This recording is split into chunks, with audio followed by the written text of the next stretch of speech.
SAT seems to be a tough mountain to climb because some questions are really tricky and they take a lot of time to solve. So it seems like we won't be able to complete our all the questions. But the truth is that easiest questions become our strength, strongest support. Handle them with strategy, finish them quickly, and so that you can get enough time to solve the difficult ones. So here we are going to start bundle 8 with two beautifully formed SAT questions which teach us how to save time and mental energy for the difficult ones. A bus is traveling at a constant speed along a straight portion of the road. The distance d is equal to 30t gives the distance d in feet from a road marker, and the bus will be t seconds after passing the marker. How many feet from the marker will the bus be 2 seconds after passing the marker? I am reading the question, you must have completed it. So, but because I have to explain it, so I am doing it. Distance is equal to 30 times time. And what is the input here? 2 seconds. 30 times 2 is 60. So C is the right option.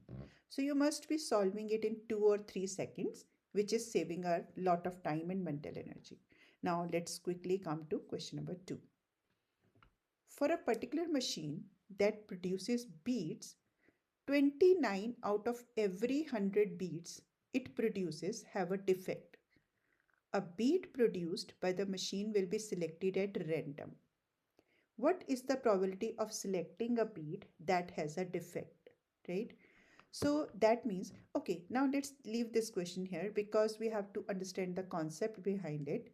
Suppose you have a friend, right? And you are going to invite her on your birthday, and it's like, oh no, she is very busy. There is only 25% chance that she'll come. 25% chance. So you are already talking about probability, right? 25%, that means only there is 1/4 chance she is going to come and 3/4 chance that she will not come. You are already doing probability. So if you think this way, okay, this question is very simple. So out of total chances, whatever is the total of any event, of any experiment, what is your wish you want to calculate? So that is known as favorable outcome, right? That is actually the probability of event.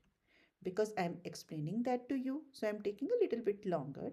But if you understand that previous example of birthday party, you will be able to handle it in 2 or 3 seconds max, right? So probability is about 29 defective beats which we have to calculate.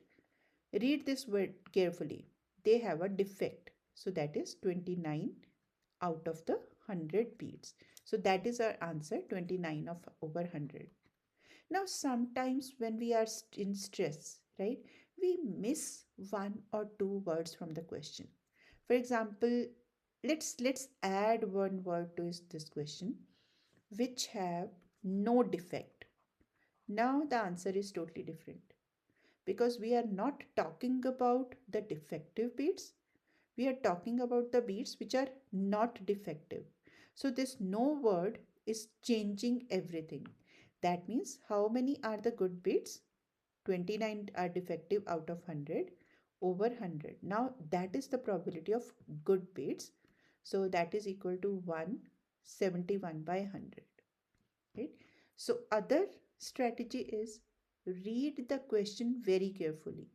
If you are saving a fraction of a second in reading the question and doing it wrong, finally you are losing an easy question, a question which will give us marks, which will say give us time, which will give us mental energy, and that just one word will take everything, right?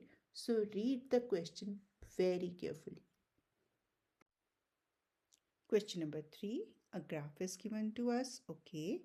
What is the y-intercept of the graph shown? Y-intercept, that means on the y-axis. And on the y-axis, x is 0, right? So this we have to find out. Now A and B options are deleted because here y is 0. but at the y-intercept x is 0. Now let's go back to the graph. So this point is the y-intercept and the coordinates are 0, and what is y here? 8. So 0, 8. D is the right option. Again, this is a question which is just like a lottery question. It can be solved within 2 or maximum 3 seconds, and you will save your precious energy for the difficult questions. Let's come to question number 4. Okay, so these are two expressions and we have to add them. Now, because again that is an easy question, if we are practicing, right, how will we practice? Okay, we will like the like terms. First of all, we will open the parenthesis, and because there is a positive sign over here, the sign of every term will remain the same. Step number 1. Step number 2, you will calculate the like terms, x squared with x squared, x with x, and number with number, and then you will solve the like terms. So this is 3x squared plus 7x, negative 9 and plus 1 will give you negative 8. So that means 3x squared plus 7x minus 8 is the answer. D is the right option. So this is how when you start your practice. But now if you are ready for your mock test, then how will you solve it? You will do everything in your head. 2x squared with x squared, directly 3x squared. So these two options are deleted. Then plus x and plus 6x is plus 7x. Okay, both are same. Negative 9 and positive 1 will give you negative 8. So D is the right option. So when we are doing SAT way, it will be like direct solution. But if you are practicing it, you have to write every single step and do it, right? Okay, perfect. Let's do some shopping first and then we will move to question number 5. This is a very beautiful like pair of rain shoes. I want to buy it. So I have a friend with me. I asked her, what will be the cost of these? She said, maybe X dollars. So I said, okay, $2 plus or minus. So that means the range is like X dollars is the cost of it, and it can be $2 less or $2 most. This is such a experiment or the situation, life situation. So question 5th is exactly like it's going to be solved this way. Let's just move it down and read the question. An analyst collected data on the price of a carton of grape tomatoes and 30 locations selected at random in Utah. The mean price of the carton of grape tomatoes in Utah was estimated to be $4.23 with an associated margin of error of this much, right? That means maybe it's decimal 808 cents less or more. Which of the following is a plausible statement about the mean price of a carton of grape tomatoes for all locations that sell this product in Utah? So 4.23 is like the estimated amount. It can be this much plus or it can be this much minus. Now the skill tested here is that how you subtract or add decimals. The skill is that decimal should be below decimal and then you have to put the numbers. So it is like 1, 3, 4 decimal 3, 1, 2, 5, 1, 4 decimal 1, 5. That means in between this and this, that will be the cost. Now let's see the options. It is between this and this. Oh, seems to be right, but let's check other options also. It is either less than that or greater than that. No. They are giving us a range that it may lie $4.23 approximately, but this is the marginal error. So cost lies in between this is this. It's less than this, it's greater than this. No, so A is the right option. I hope you enjoyed this question. Okay. Question number 6. What value of x is the solution to the given equation?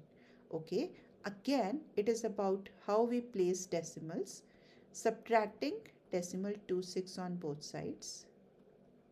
So if you see 8 minus 6 is 2 and 2 minus 2 is 0. So x is equal to 0.2. This is our answer. Simple.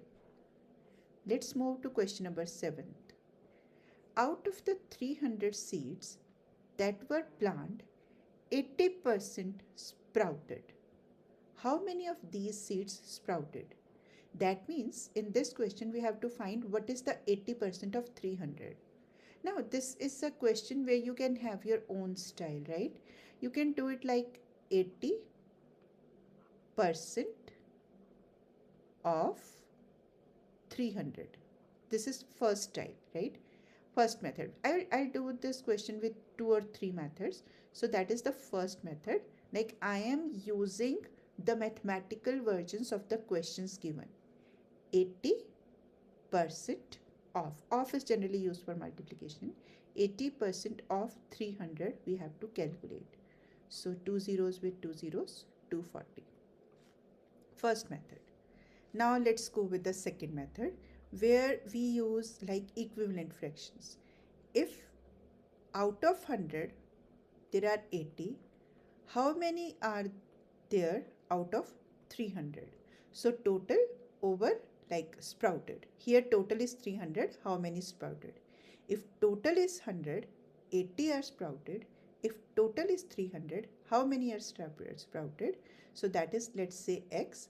Now multiplying by 300 on both sides. Do you think it's any different from the first one? So again it's same. You end up at 240. Now third one is actually the shortcut, like the logical, the way. This one is an easy question. You can apply any method.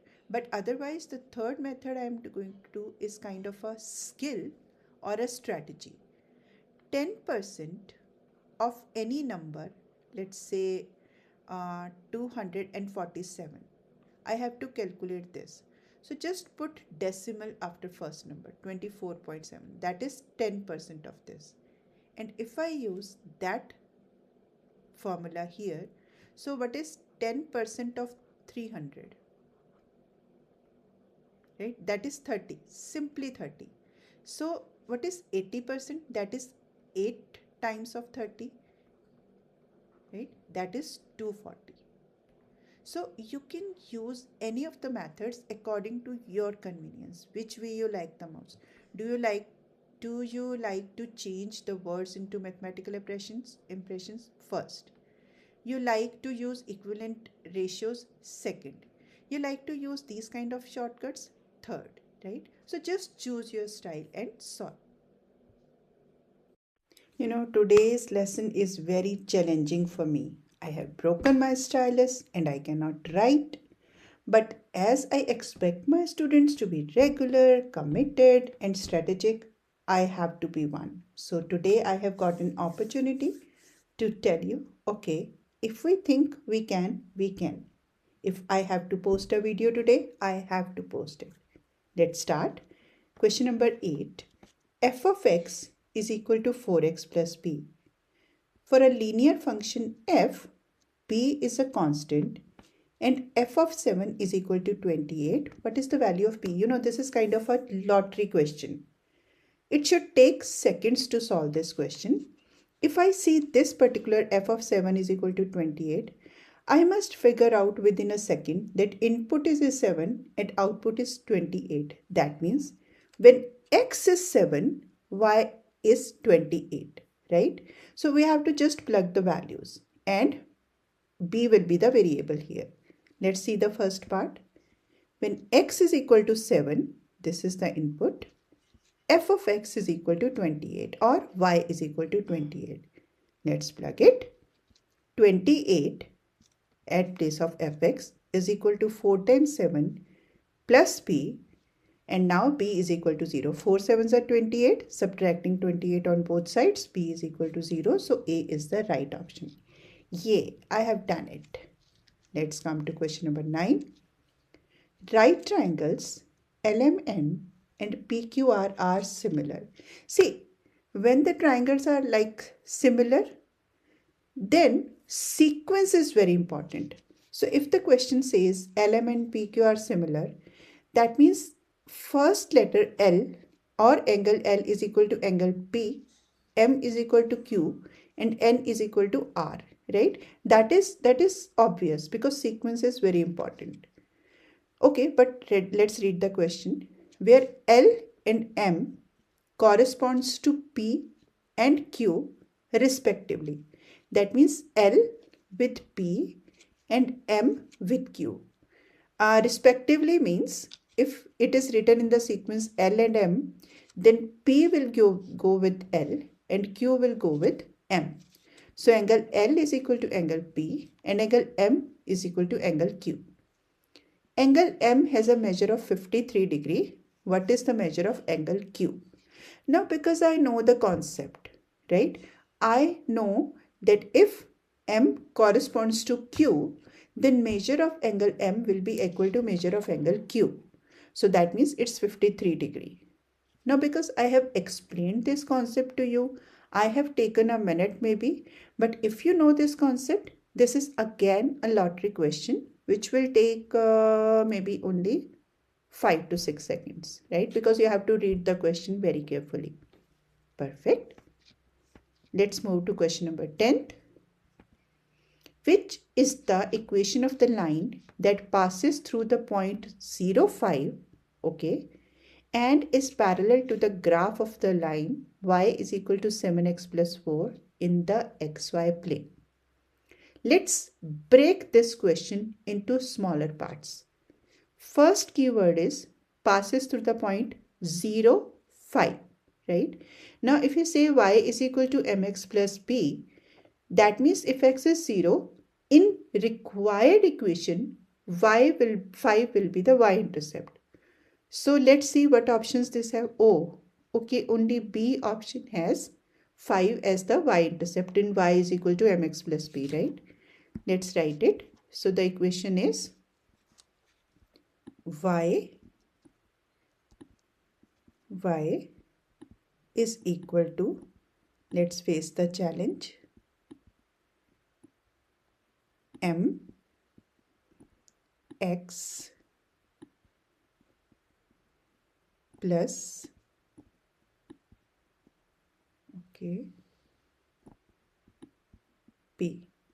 I am learning to take the challenge. Perfect.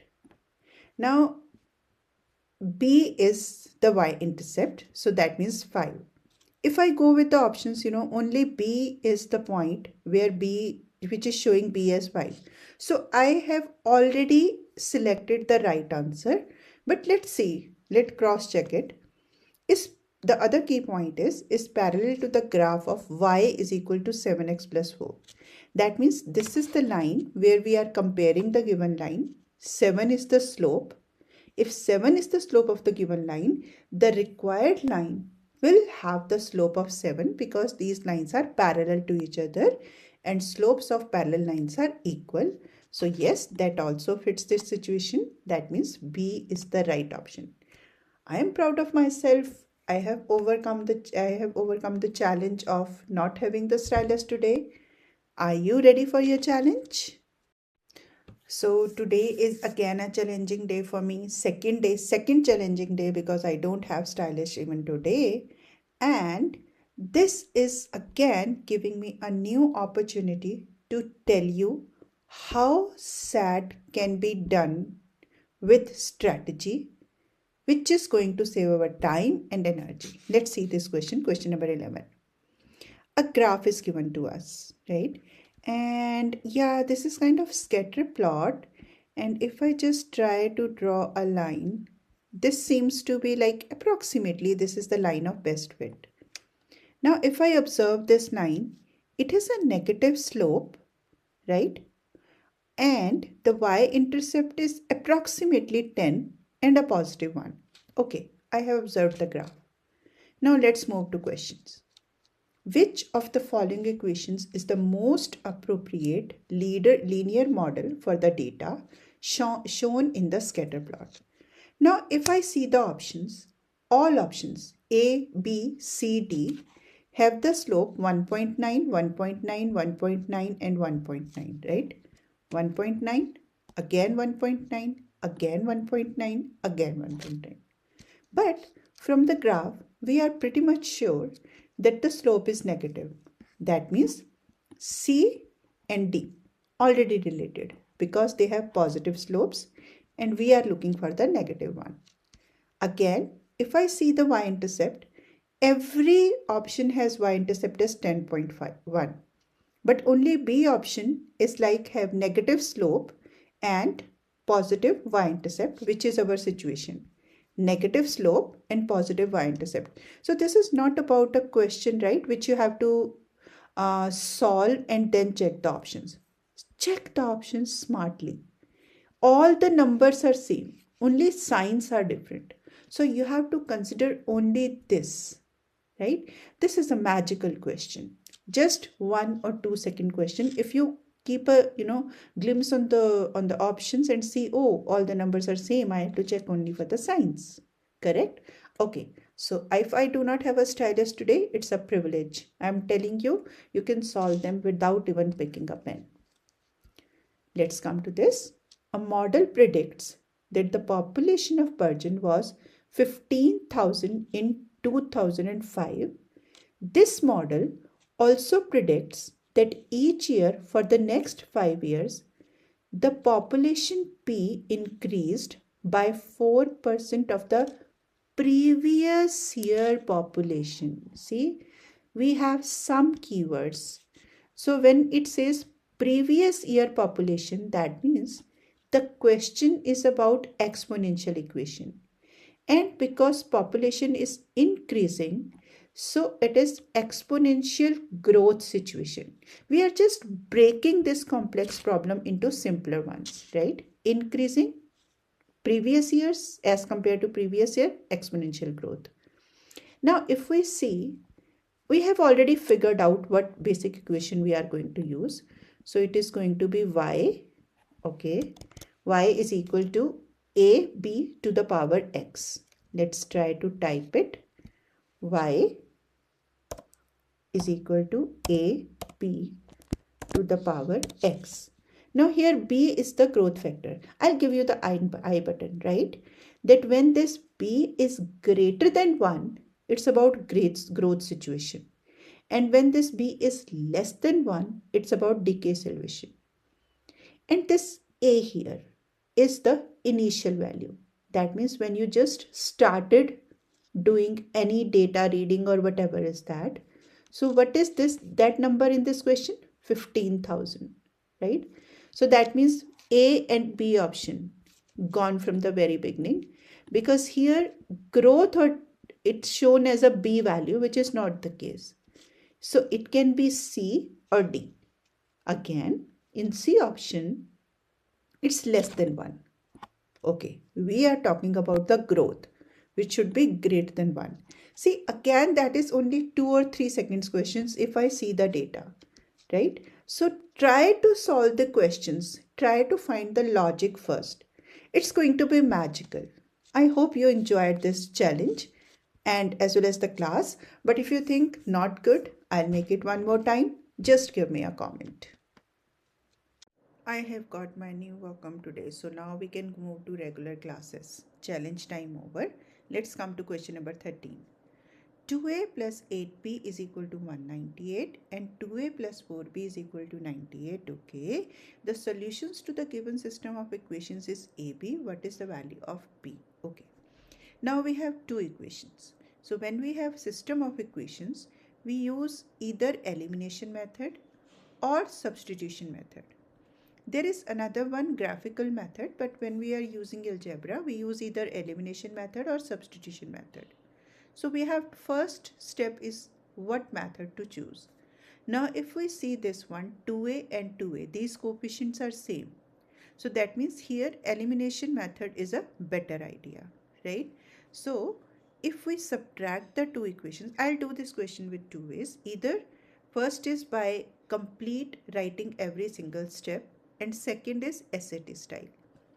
Now I have to subtract these two equations, right? So that means 2a plus 8b. Second, when I say subtracting the two equations, left will be subtracted with the left one and right one will be subtracted with the right one. So 198 minus 98. Now distributive property, negative sign will be multiplied with the signs only inside because we have only sign, or you can also say it's -1, right? So 2a plus 8b is as it is. -1 times 2a is -2a and -1 times 4b is -4b. 2a and 2a cancelled and 198 minus 98 is 100. 8b minus 4b is 4b, that is equal to 100. So dividing by 4 on both sides, b is equal to 25. One way is this, if you have started your practice. Second way is like you have to subtract the two equations. So that means just change the signs here. Now we have observed the pattern. After doing n number of questions, we know the pattern. So we know this is what is going to happen. Now we are doing it directly. If we subtract, every sign changes. Forget about this sign. Forget about this sign which is positive. Forget about this sign. So 2a minus 2a cancelled. 8b minus 4b, 4b. 198 minus 98, 100. B is equal to 25, dividing by 4 on both sides. So this is what is expected, right? Because you have to save your time and mental energy, and this is what you have to do when you are doing the concepts or practicing the concepts. Okay, let's move to question number 19th. It seems to be actual SAT style question. Now this question is 90 y to the power 5 minus 54 y to the power 4. First, I'll do it with proper explaining every single step, and second, again, I'll do it in SAT style. So 90, if I factorize 90, the factors will be 3 times 3 times 5 times 2. Am I correct? Yes. And 4 is, y is multiplied 5 times. 1, 2 and 3 and 4 and 5. This is what is the meaning of y to the 5 minus 54. So 3 times 3 is a 9. 3 is a, yes. And y to the power 4 means y is multiplied 4 times. Now these are two terms. This is first term and this is second term. These are the factors of the first term and these are the factors of the second term, right? So now we will take common. If we take common, 3 is common, 3 is common, then 2 is common, and then 4 y's are common, right? So I'll take common as 3 3s are 9, 2s are 18, y to the power 4 in bracket 5y minus 3. But if I compare it with the question 15y minus 9, I have 5. I need 15, right? So that will be 18 y to the power 4. If I need 15, I need to break this 18. How we can do this? Let's do it 6 3s are. Because I need one more 3 here to make it 15. So this is, right? Let's multiply this 3 again here. So 15y minus 9. If I compare that, okay, y to the power 4, r is equal to 6. Now I have explained this whole process to you, right? That, okay, this is actual set style question. All the factors are not common. They want this term inside the parenthesis. So you have to think a little bit more. Now I have practiced enough and I am ready to do the question. So I already know that I need 15y minus 9 inside. So I'll say, okay, 15 is like, if this is 9, I want 9. So it's 6 here. This should be 6. So let's break it into these terms. 9 times 6. You can think in a different way. But how I am thinking that because I need 9 here, so I have separated 9 out of 54 and y to the power 4. And because 15 is needed here, so I'll see 90 goes with 15 times 6 y to the power 5, right? So now 6 is common, and what is common? Y to the power 4 here.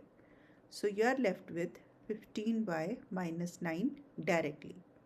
Because I have explained this to you, so I have taken maybe a little bit of time, but if you understand this pattern, you know how to take common, the opposite of the distributive property, this will take very less time. Every time, I just want to make sure that I have delivered the message that you have to work upon your strategies to clear the SAT exam. So here R is equal to 6. So what is the value of R? 6. Question number 15, a graph is given to us. Okay. The graph of y is equal to fx is shown, where the function f is defined by f of x is equal to ax cubed plus bx squared plus cx plus d. It's a cubic polynomial where a, b, c, d are constants. For how many values of x does fx is equal to 0? So that means we have to go back to the graph and check at how many points it is cutting the x-axis or crossing the x-axis.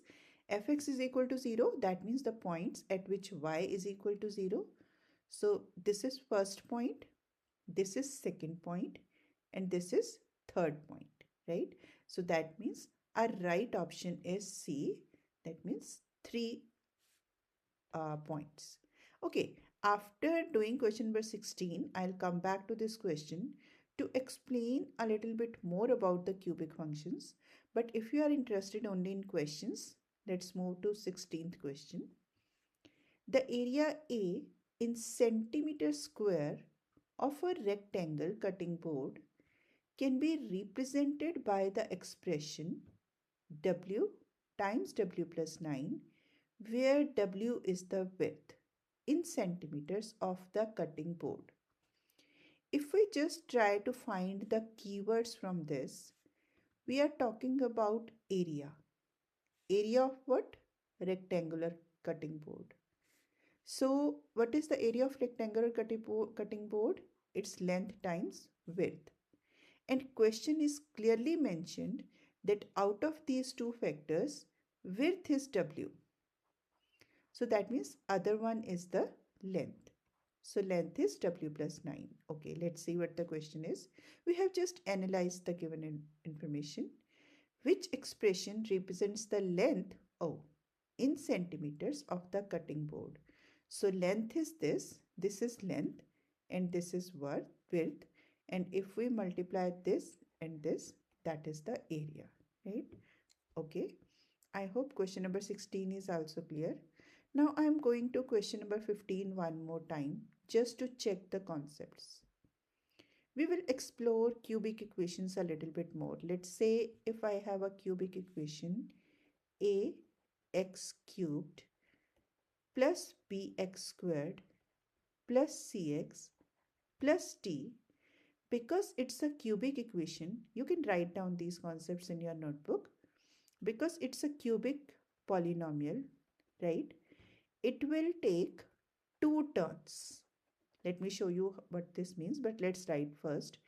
It will take 2 turns, right? Which is 1 less than the degree. 1 less than degree minus 1. And if it take 2 turns, it can maximum points where f of x is equal to 0 can be 3. Now I have changed. Maybe you must be thinking, oh, what is the need of the graph? If it is a cubic polynomial, that means it will intersect the x-axis at 3 points. No, that is not always necessary. There can be chances. Let's see what are the other chances. I am using green color when it will have only 1 0. Maybe it will take 2 turns What does it mean? What do I mean by two turns? Is like this is the actual turn. Here we are taking the first turn, and here we are taking the second turn. So if you have a cubic polynomial, it will have two turns. And these turns can be like here, and it is not at all touching the x-axis. This is also a possibility. So there is only one point, right? Only one point. Now let's see another case. Maybe it is something like this, and it is touching the x-axis like this. So black one, the three clear points are clearly visible. In the green one, it's only one. The second, the other part is like it's not at all touching the x-axis. And in the third part, one is crossing and one is touching. So that is why concept in this question is important, that if it is graph, you can clearly check. It can be, no, it is not 0, because it cannot be 0. Another point. Why? Because from one point, it will go towards positive infinity and the other one, it will go towards negative infinity. So definitely it will intersect at one point, minimum 1, maximum 3. I hope this concept is pretty clear. Question number 17. P is equal to K 4j plus 9 over 4j plus 9. The given equation relates the distinct positive numbers p, j and k. Yes. Which equation correctly expresses this 4j plus 9 in terms of p and k? Aha, it's a lottery question. First, I'll do it with complete steps, and then I'll tell what is expected in SAT, how you have to solve this. Now, because we have to express 4j plus 9 in terms of p and k, so our question is p is equal to k over 4j plus 9. Okay, going by the proper steps, multiplying by 4j plus 9 on both sides. 4j plus 9 is equal to, okay, p is equal to k. And if I multiply like 4j plus 9 here too, so that would be cancelled.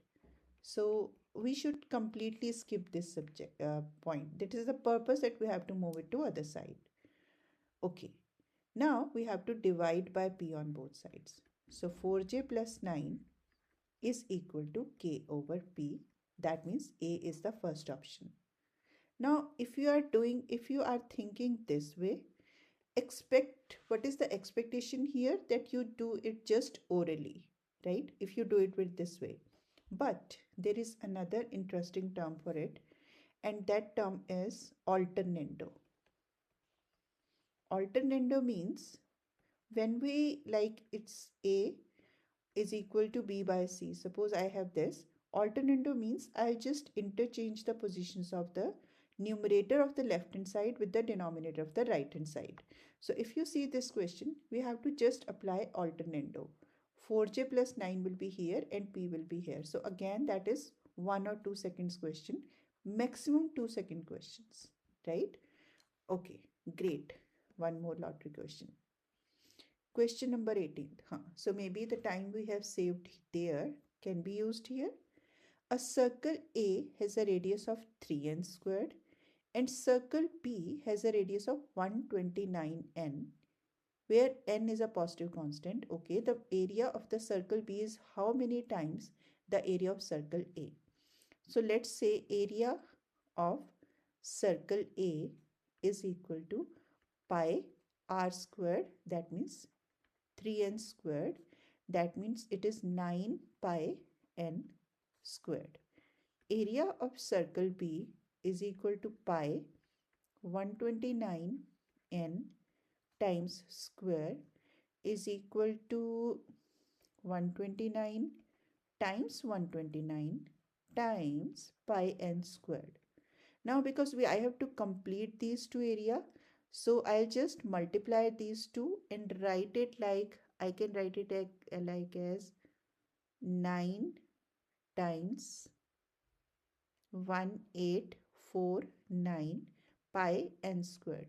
Because I need to compare, so I have made this as same. Now I'll write it as 184 times 9 times pi n squared, and this one is area of A. That means area of B is this much times of area of A. That means D is the right option. Now again, that is your style. This is one style of like doing the question. But if you want to write it another way, that's totally fine, right? You can write it by the way you want to write it. The main problem is you have got the concept, right? Question number 19. The measure of angle R is 2 pi by 3. Okay, angle R is equal to 2 pi by 3. The measure of angle D is 5 pi by 12 greater than the measure of angle R. That means if you add 5 pi by 12 to angle R, that will be the measure of angle T. What is the measure of angle T in degrees? Okay, that means in radians it is given. So let's calculate that in radians first. That is 5 pi by 12 plus 2 pi by 3. Now, too many like concepts in this. First, the examiner is going to check that you are comfortable with fractions addition. I am doing it by taking the denominator same. So that is 5 pi by 12. In the second part, I have multiplied both sides by 4. So that is 8. 4 to the 8 pi by 12. Now, because the denominators are same, denominator is going to be 12, and we have to simply add the numerators, which is going to be 13 pi by 12. First part is done, that we have calculated the measure of angle T. Second part is that I have to convert it into degrees. Now again, check your comfort style. One way is like simply put pi as 180, right, and solve it, because pi is equal to 180 degrees. So if you do this, this is equal to 195. First cut it with 12. 15 times 13 is 195. Or if you like use the formula, then conversion from radians to degree is that you have to multiply it by 180 by pi. Both will lead to the same steps, right? And you do this, again you are at the same step. So that is equal to 195. That means C is the right option. Again, the game of words. Okay. Question number 28. Y is equal to x squared minus 14x plus 22. Okay. The given equation relates the variables x and y. Yes. For what value of x does the value of y reach its minimum? Okay. Because a is greater than 0. If in a parabola ax squared plus bx plus c, value of a is greater than 0, then it's always an upward parabola, right? And then this point is the vertex point, which is the minimum point, right? Here, let the coordinates of vertex be h and k. So x is actually h, right? Or here we have mentioned is at k. In this standard form, the formula is minus b by 2a, right? So if you relate, b is negative 14. So negative times negative 14 over 2 times a, which is 1, negative negative positive 14 by 2, which is 7. That means that value of x is 7. So what is asked? For what value of x does the y reach its minimum? So that is the 7. But if we have done the question. Now if that minimum value is asked, so that minimum value is the value of the function, that means y or fx. So that means we have to find f of 7, because 7 is the value which is for the at which the minimum value is occurring. So that is another thing. You have to learn the difference between the two. It is the minimum value and it is the point at which that minimum values occur. So here that x is asked, which is 7. So 7 is our answer, right? Friend gossip type question number 21. It's a word problem And how we see word problems, like our friend is talking to us and we have to understand every single word of it because we have to solve a problem of her. So here, let's read this question in the same way. A small business owner budgets $2,200 to purchase candles. Okay, so a business owner wants to buy candles to start a business. Perfect. The owner must purchase a minimum of 200 candles to maintain the discounting prices. Okay, so that means two informations. His budget is $2,200, right? Point number one. And point number two is he has to buy minimum of 200 candles. Two datas, two key points. If the owner pays this much for per candle to purchase small candles and 11,060 cents per candle to purchase large candles. So this statement is giving us two informations, that there are two type of candles, small candles and large candles, and small candles cost is $4.90 for the business owner and 11,060 cents for the large candles. So, what is the maximum number of large candles the owner can purchase to stay within the budget and maintain the discounting price? That means this is a question of inequalities. So, our first work is to form the inequality. Now, we will use this statement to write our first equation or inequation. The owner must purchase minimum of 200 candles. So there are some small candles and some large candles. And because it is a minimum of 200 candles, so candles can be greater than or equal to 200 because minimum 200 candles are needed. Okay. Now, second statement is from this particular part. If the owner pays $4.90 per candle to to purchase small candles. Now, if there are S number of small candles and cost of one candle is $4.90, so that means that will be 4,090 cents for small. Like for example, if you have to purchase one chocolate, right, and the cost of that is $10. Okay, this is too much, but that's okay. Now you have to purchase $10. So this total cost will be 10 for the dollars and this for the number of candles, chocolates. Now because here we don't know the number of candles, so we are doing cost per candle into number of small candles. Similarly, cost per candle of the large candle into number of large candles. Now, budget should be to purchase small business owner budgets this much. That means the budget cannot go higher than this, but yes, it can be 2,200. So it should be less than or equal to $2,200. Now half part is done. We have uh, communicated with the question, write down whatever the information is given in the form of equations. Now the second step is to solve the equations.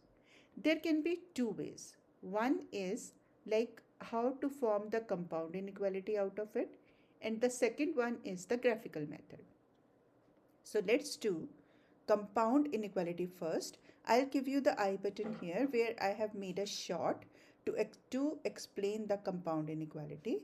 Now let's see how I can do this.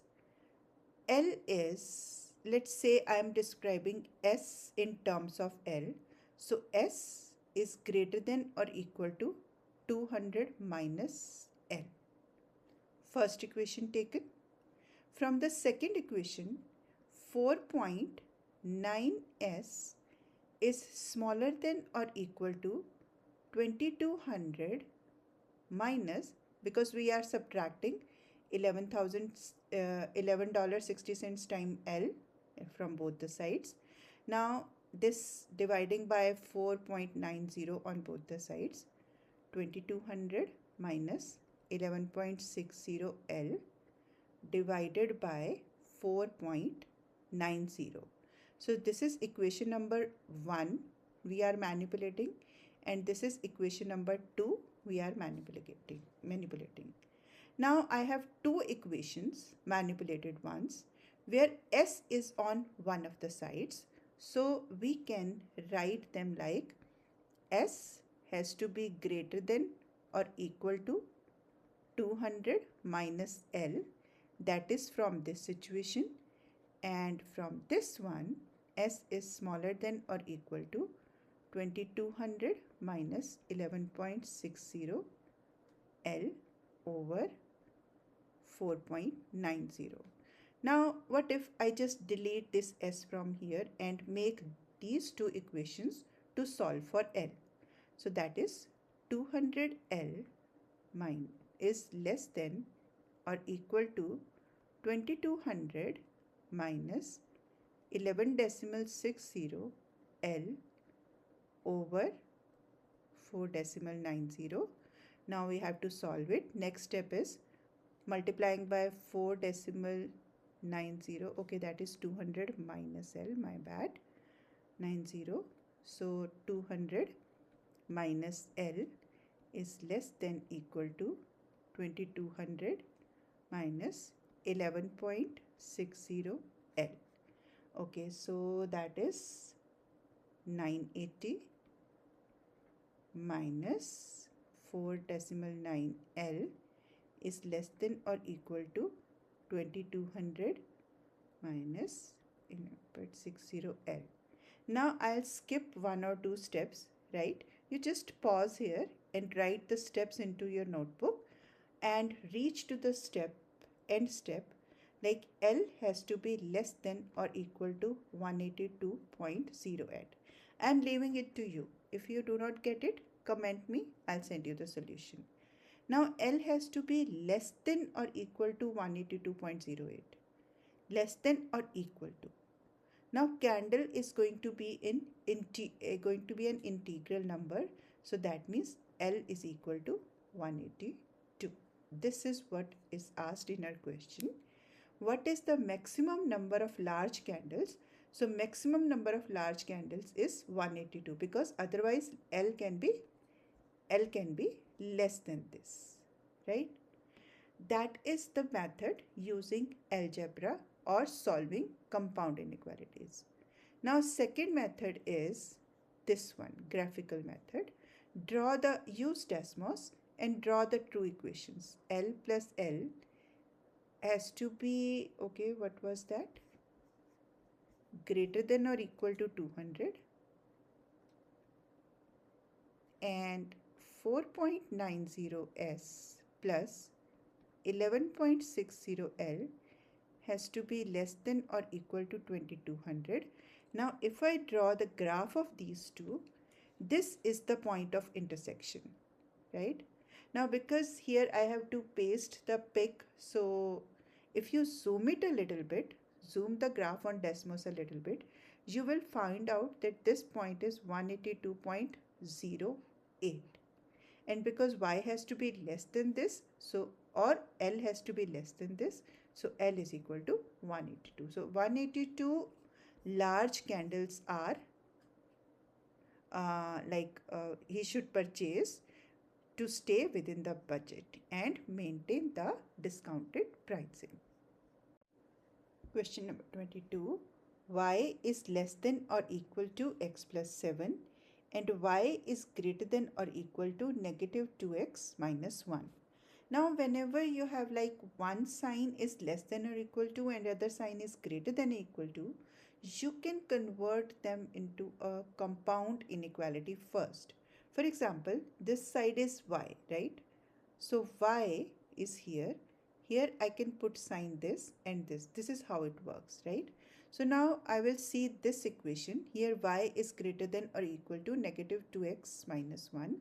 So that means it should come here, so that y becomes greater than or equal to, and this x plus 7 is here.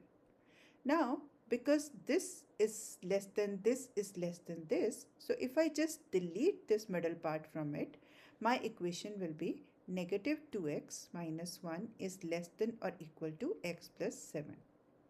In this way, I'll be left with only one variable and it will be easy to solve it. Okay, now let's solve it. So question is negative 2x minus 1 is less than or equal to x plus 7. First, let's add 1 on both sides. Remember, when we add or subtract, there is no effect on inequality. That means inequality remains the same. So this is equal to plus 1, 8. Now subtract x on both sides. Again, I am subtracting. So negative 2x minus x is less than or equal to 8. Negative 3x is less than or equal to 8. Now here is a concept. Whenever you multiply or divide with a negative sign, the inequality reverses. So if I divide by negative 3 on both sides, it will become, okay, x negative 8 by 3. That means x has to be greater than, because all the options are integers, so let me write it in the form of integer. It has to be greater than negative 2.6, right? So you see, negative 14 is deleted because that value of x is not possible. So B, C and D all are satisfying A, x, but we also have to solve for y. Now let's take any equation and solve for a y. Let's take y is less than or equal to x plus 7. That is our first equation. So y is less than or equal to negative 2.6 plus 7. So y is less than or equal to 4.4. That means y has to be less than this. That means first of all, y cannot be negative value. So this is, yeah, it can be a negative value, but it cannot be greater than 4.4. So this is deleted, right? Which two values left? This or this? Do you think so? Because x has to be greater than, so this and this are satisfying. Now you have to check from B and D. Just see, because y is less than 4.4, so this is the point which is satisfying both of them. Now, what do you think? Does this point satisfy? It's my DIY for you. Why not this point is satisfying our options? Try to think, ask in comments. If you do not understand, I'll tell you. Question number 23. A data set is given. Okay, question of statistics. Let's read the question. A frequency table summarizes a data set of the weights rounded to the nearest pound of 71 tortoises. Okay, so that means this data is about the weight of tortoises in pounds, and this is the frequency. That means 13 pound is weight of 12 tortoise. It is rounded off, right? And 14 weight is of 8, 15 weight is of 5, and what is the total? 71 of these. Okay, a weight of 39 pounds is added to original data set, creating a new data set of the weights. That means one more tortoise weight is added here. Frequency is 1, and now the total number is 72. So we have to find out which statement best compares the mean and median of the new one as compared to that of the older one. And all the options are like greater than or less than part. So let's see what happens to the mean first, and then we will see to median. What is mean? Mean is equal to, this is the symbol for mean, I am finding for the older one, sigma of xi over sum of frequency, which is 71. Now, if I see the new mean, that means whatever is the sum till here, no need to do the whole thing, right? We have to just apply the logic here. You are going to add a new data set which is 39 and the greatest, and that is of 72 tortoises. Definitely, if you apply the logic, this value is going to be higher than that of this. But if you cannot apply the logic, and you are like in the beginning of the SAT preparation, just add all of this and find the mean. Use calculator. But if you apply the logic, we are seeing that here numerator is increasing by 39 and the denominator is increasing only by 1. So that means this number will be higher than that the older one. So older mean will be less than the new mean. Okay, mean is taken into account. Let's see the option. New mean is greater than, yes. New mean is greater than, yes. New mean is less than, no, no, no. Option deleted. The new mean of the new data is less than, so that means now we have to find from A or B, because only A and B options are telling us that the mean of the new data set is greater. Now let's see the median. To find the median, we have to create one more table which is known as cumulative frequency table. Now how to do that? When we create a cumulative frequency table, that means I need to use a little bit of different words like less than 13. Suppose if I say less than 13, how many are less than 13? That is the 12 of frequency. How many are less than 14? So if I say less than 14, this and this, both numbers will be included. So that will be 12 plus 8, 20. How many are less than 15? 20 are already there, so I'll just add 5 to it. That will be 25. Initial value is 12. And less than 16, 25 is already here. I'll just add 7 to it and this will become 32. Then less than 17, 32 is still here, plus 9, 41. Continue. 41 plus 10 is 15 and that is for less than 18. Wait. And then 51 plus 13 and that is 64. And 64 plus 7, it is 71. This number will always be the sum of all the frequencies because we are just continuously adding all of this. Okay. Now if we talk about median. So, okay, this is old median. We see what is n. It's even or odd. Now 71 is odd, right? So that means we have to apply the formula which is applicable for odd numbers. So for odd numbers, it is n plus 1 by 2th observation. What is n here? 71 plus 1 by 2th observation. That means 36th observation. Now again, we have to find out 36th observation. Which one will be the 36th observation? So 36 lies between 32 to 41. That means these 32 are less than 16. You have to learn this step very carefully. Up to 32, weight is less than 16, right? And then up to 41, what is the weight? 17.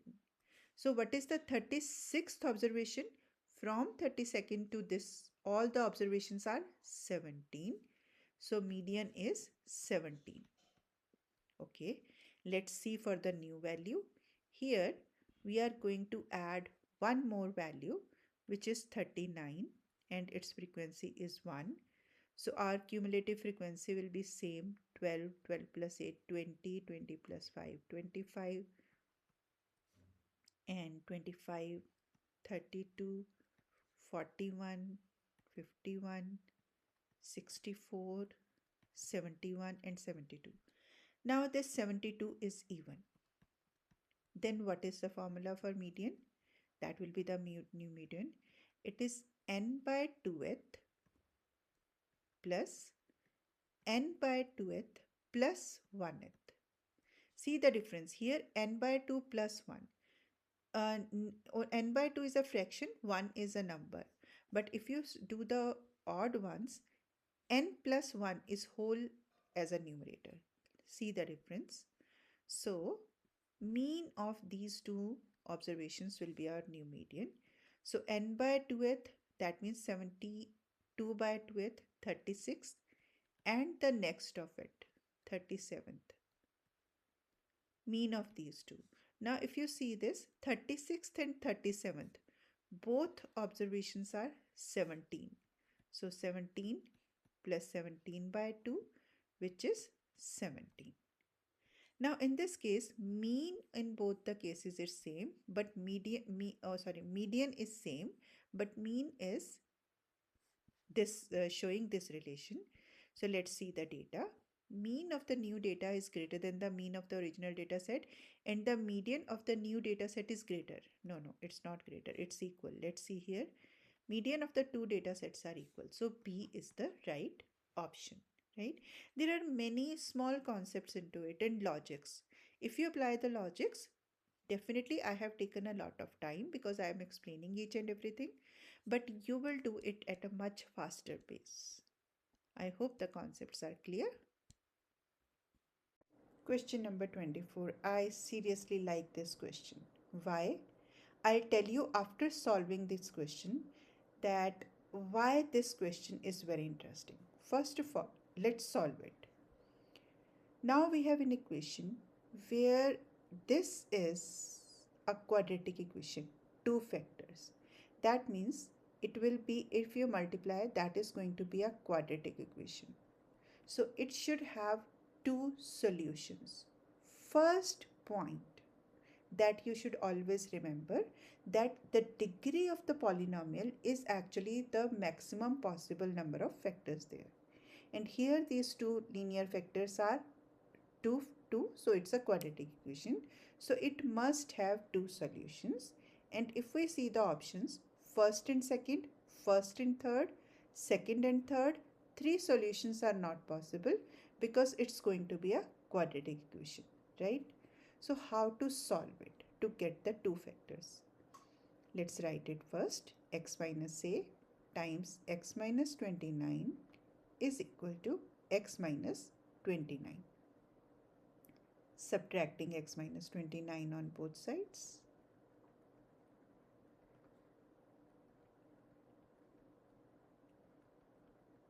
Now this is one term and this is one term. So x minus 29 is common in both, so that will be taken out and we will be left with x minus a minus 1. Now again, this is very important. You know, sometimes in hurry we make a mistake. Okay, we have taken x minus 29 as common, and so we forget to write this negative 1 here. So we have to be very careful that, okay, 1 is a factor of it, so it has to be 1 here is equal to 0. Now let's put these two factors is equal to 0 by the 0 property.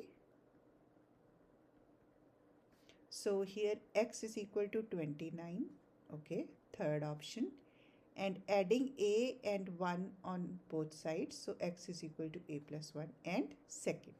So second and third are the right options, right? Two solutions are there. Now what if you forget this thing, right? This is why this question is very interesting. What if you forget this, that this is a quadratic equation and it's going to have two solutions? Maybe under stress you will solve it like this. Let's see. X minus a times x minus 29 is equal to x minus 29. Now you may think that let's divide x minus 29 on both sides, and you will end up at this, and then adding a on both sides is equal to 1 plus a, right? So second is the right option. But let me tell you one thing. Whenever you have to solve for x, never cancel any factor. If you are cancelling a factor, you are deleting one possible value of x. So always remember this thing. Never cancel a factor, because if you cancel this factor, x is equal to 29 will be deleted. Here in this question, what is the beauty of this question? That no option is giving you that only second solution is possible. So you may think twice that there is no such option with second option only, and you may end up with the right answer. But always remember this thing, that no factor should be cancelled. I hope that is clear. Question number 25. I'm going to solve this question with three different ways, and for that we should know exactly what the question is. So let's understand the question first. In the xy plane, the graph of the equation y is equal to negative x squared plus 9x minus 100. That means, let's if we explore this much part, so in the xy plane it's going to be a downward parabola because this a is negative and which is less than 0. Intersects the line y is equal to c at exactly 1 point. Now let's draw this is not up to the scale. I don't know where the exact parabola is, but if I draw like this as x plane and y plane, this is the point where y is equal to c will intersect exactly at 1 point, which is the vertex of the parabola. If you try another line, any other line, it will have two different points on the y-axis. So it will have two lines, right?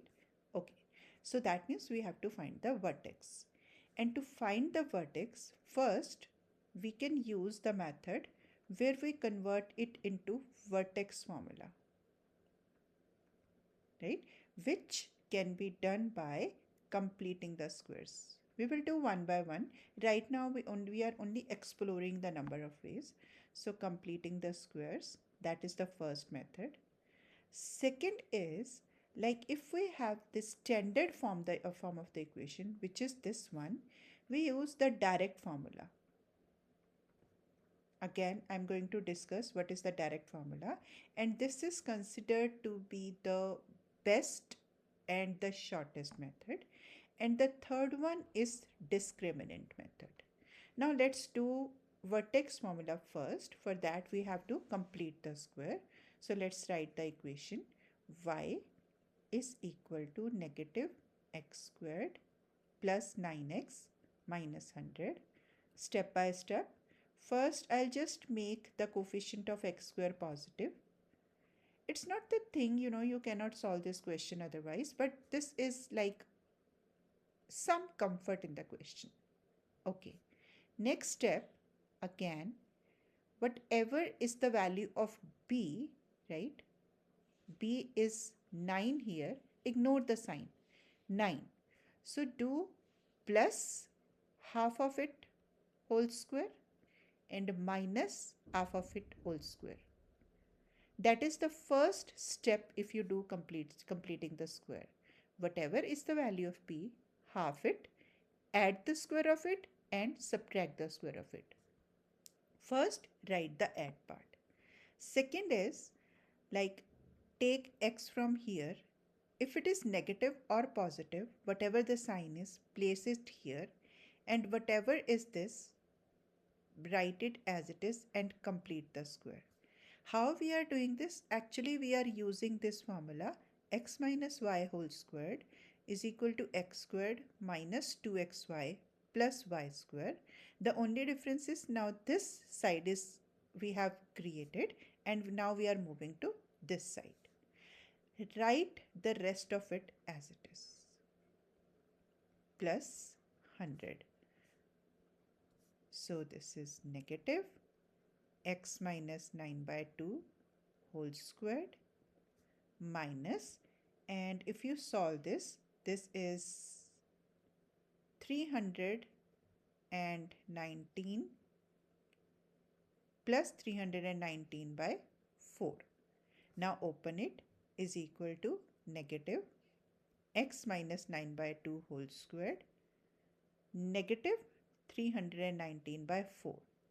If you compare it with the vertex form, which is x minus h whole squared plus k, so this k is needed because y is equal to c is the one line, exactly 1 point, and we have to find this. Here it is k. So k is negative 319 by 4, which in our question is c. So that is our answer. this option. Now let's go with the second direct formula, which is the best method. In that case, direct formula is like x is equal to negative b by 2a. Now in our question, this is the formula sign negative, and b is negative 9 by 2 times a, which is 1, 9 by 2. So if you compare, we have already like done it directly. Here x is equal to 9 by 2, so x is 9 by 2 here. Now to find the k value, we have to plug in x as 9 by 2 everywhere, plus 9 times 9 by 2 minus 100. Let's solve it here. I just want to do all of the stuff on the screen itself so that you can compare. So y is equal to negative 81 by 4 plus 81 by 2 minus 100. Now because we have to solve the fraction, the best step is make the denominator same. And now because all the denominator are same, I'll write it as 4. That will be negative 81 plus 162 minus 400. And if you solve it, that will be negative 391 by 4. No, my bad here. That is negative. If you open, it will become positive. So you see, both the formulas are going to the same result. If you compare this, h is 9 by 2 and k is 319 by 4. Okay, just check the sign. Is it 81, negative 81 by 4 plus 100? Yes, this is positive. Okay, previously it was correct. Yeah. So if you compare, value of k is negative 319 by 4. Here also, y, which is k of the vertex, is negative 319 by 4. So, and now see how less calculations this method has. So, try this method. Okay. Now, third one is discriminant method. Because at this vertex, these values are same. So, discriminant is like another way to solve it.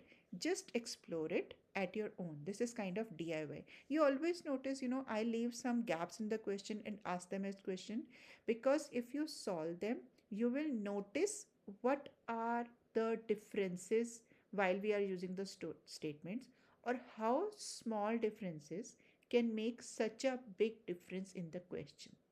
I hope that is enjoyable. Question number 26. The functions f and g are defined by the given equations where x is greater than or equal to 0. Okay. Which of the following equation displays as a constant or coefficient the maximum value of the function it defines where x is greater than or equal to 0? If you know the concept of exponential equations really well, you will see only this part and answer your question. Only this maximum value. You won't think twice that okay, second is the right option. Yes, you should take 1 or more seconds to check this particular term, constants or coefficients, but this maximum value is enough to explain that second is the right answer. Let's see how. Our equation is y is equal to, this is the general exponential equation, right? This b value is greater than 1. If it is that, it shows a growth function, right? And if this b value is less than 1, it shows a decay function. Now, growth function means when x will increase, right? Value is greater than 1. Let's say here in this case, 1.25 raised to power x. When x will increase, this value will also increase. And if you go with the graph, the exponential graph looks like something like this. So this is always the minimum value, right? And there is no maximum value here at all, because x is greater than or equal to 0 and x can keep on increasing. Now let's see when b is less than 0, less than 1. Like here in this case, let's see what the number is. Decimal 73 raised to power x. So when x will increase, decimal 73 raised to power x will keep on decreasing. So at x is equal to 0, it will have its maximum value, right? So here it is the maximum value. So that is why, as said, when it said maximum value, I am almost clear that value which is less than 1 is going to satisfy the situation, right? Now, but let's, because there is another word, there is another word like constant or coefficients. Let's check for it.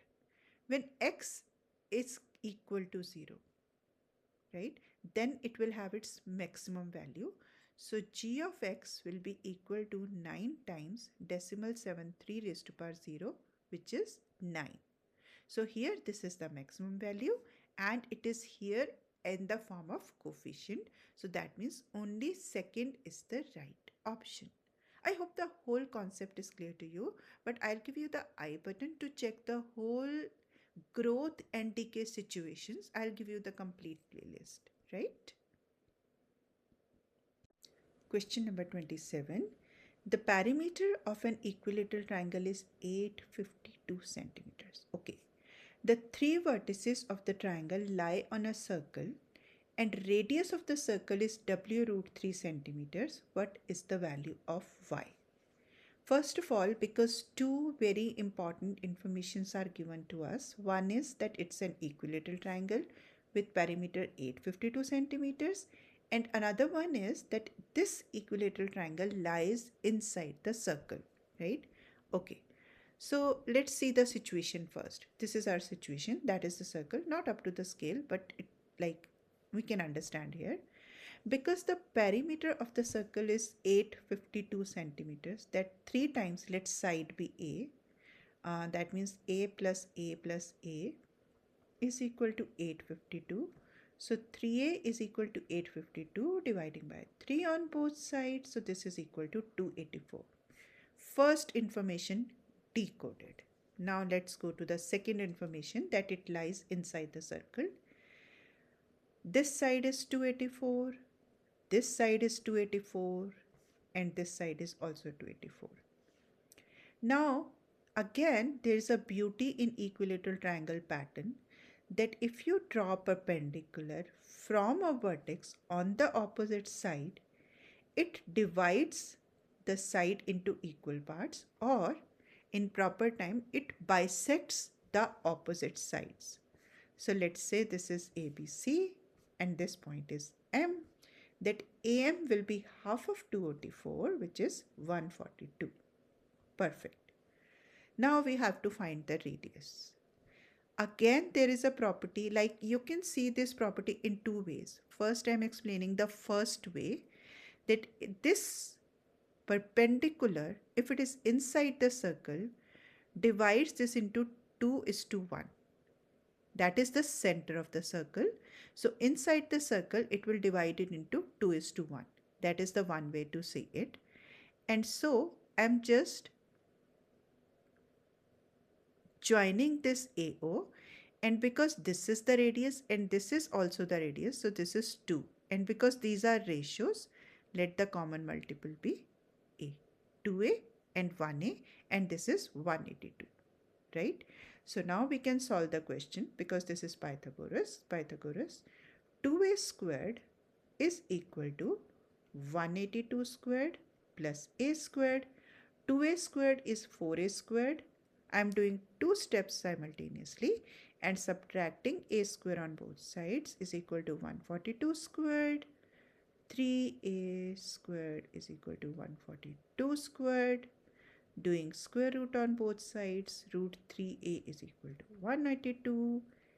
A is equal to 142 by root 3, multiplying by root 3 on both sides.